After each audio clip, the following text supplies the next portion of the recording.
Hey guys, welcome to another Mondays with Sheri and Derek. Welcome to your week. What am I doing? I'm raising something, Derek. Oh. And I'm not raising the roof. I see what you're doing. Today we're going to be talking about something else we're going to be raising. We're going to do a series on raising your standards. Raising your standards. And why it's important. What are you going to be talking about today, honey? I'm going to be talking about why we have standards, what they mean to us. If we want to raise our standards, really the first two steps into paving the way for those new standards. And What I'm going to be talking about is how having clutter in our lives is keeping us from raising our standards. When you said clutter, I literally just felt like stuff on me, just like weighing me down. Well, you know, when we raise our standards of how we treat ourselves and what we do in our lives, other people do.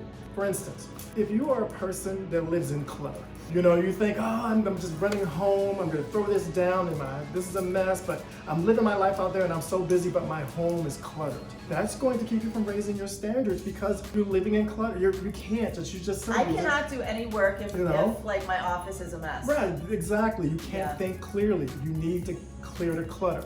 In your car, if you have a car and you're a person that's got cups and everything in the car and the stuff is thrown in the back, you ever get in somebody's car and you're like, oh.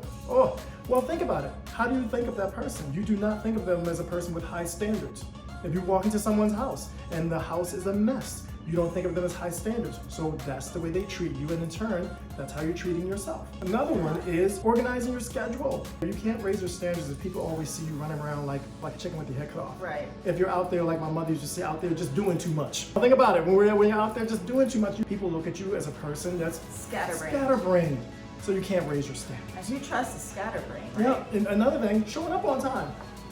That's If huge you are for not me. showing up on time and being present and bringing your best foot forward of how you are raising your standards of who you are, that's how people are going to treat you. That person's always late. That person doesn't know what they're talking about. Blah, blah, blah. It moves, it goes on. We actually have a saying in New York. When we used to live in New York and we brought through our entire lives, when you're on time, you're late. When you're early, you're on time. That's how we raise our kids, and that's true. Right. That's true. And you know what? Out here in California, everyone is on like LA time. If they get there, they get there. I thought she was going to say CP time, but she wouldn't do that. Oh my God.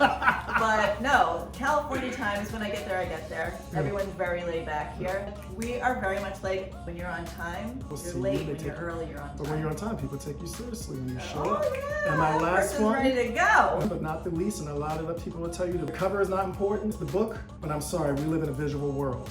How you show up and how you present yourself to the world matters. If you're showing up, your hair is a mess, the nails are a mess, you know, people are like, oh, that doesn't matter. Yes, it does. Because when you raise your standards on how you present yourself to the world, that's how people take you in. And in turn, that's how they treat you, and you raise your standards. Just think about when you're looking for a lawyer, and you go into a lawyer's office. And or a dentist. Or a dentist. If they had piles of old mail, the trash was overflowing, dirt all in their nails, hair crazy, a stain on the shirt, just dandruff on the shoulder, you know, just like really just like a mess. And would you say you could really trust this person, or you would really, or you think this person would give your case the care it needed? No, because you see how the standards of how they treat themselves and the things around them, because so the that's how you judge them. themselves and their office are pretty low. You really don't have any trust in that. But if you walked into a lawyer's office and everything was neat and clean and tidy and filed, and he had a nice suit on, the standards for himself, and, you're like, oh, I'm in good hands. Yeah, he or she just really had their office together and their selves together. You would be like, wow, this person's standards are high. They make sure everything is down to a T perfect. So I trust this person with my legal case. To raise your standards, you have to raise your standards on yourself. When we talk about standards, our standards are basically what we allow, what we accept, what we feel we deserve, our level of self-esteem. And sometimes when we do want to raise our standards, we have to be fearless and we have to be strong in that we are ready to let go of bad habits and let go of people that don't support us raising our standards. Because you know what? Especially with other people, with friends, with coworkers, with relatives, They like you just where you are. They like you down there.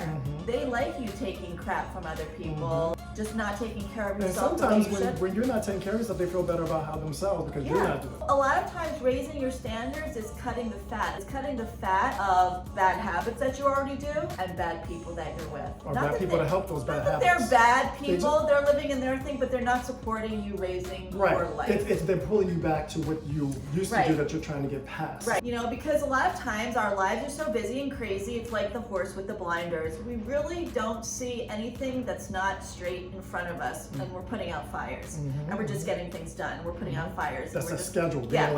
Right. The first thing to do is to take a breath and think about the alternatives. Think about your life in a better way if you just were to raise your standards. Raise your standards of how you treat yourself and how you let other people treat you.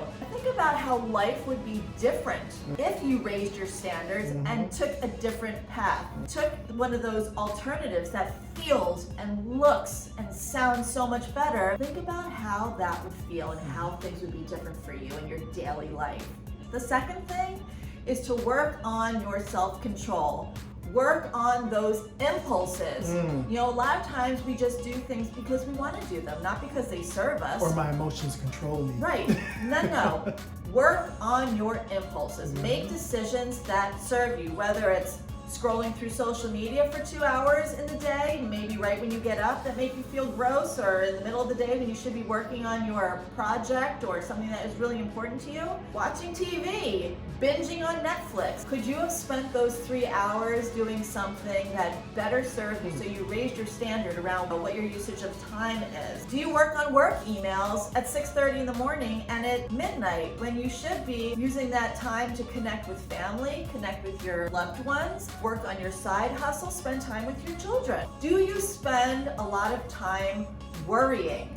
Just getting in your head and spending so much time worrying about things you can't control. That comes down to controlling that. Controlling those impulses to just go with the flow of worry. The reason why I talk about opening your mind to new alternatives and working on that self-control and those impulses is that you need to create space in your life for change. That change is raising your standards. Until you create that space in your head and space in your life for that time to work on and vision that new life or those new changes you're making, you have to make space. Oh, you're so sexy when you're passionate. Oh my God. I'm so passionate about this. Raising those standards is so important. So important. Well, okay, guys. This week, that's where we're going to leave you guys. Remember, raise those standards. You're worth it. Yeah. Be kind to yourself and don't hide from yourself. See you next week. We love you.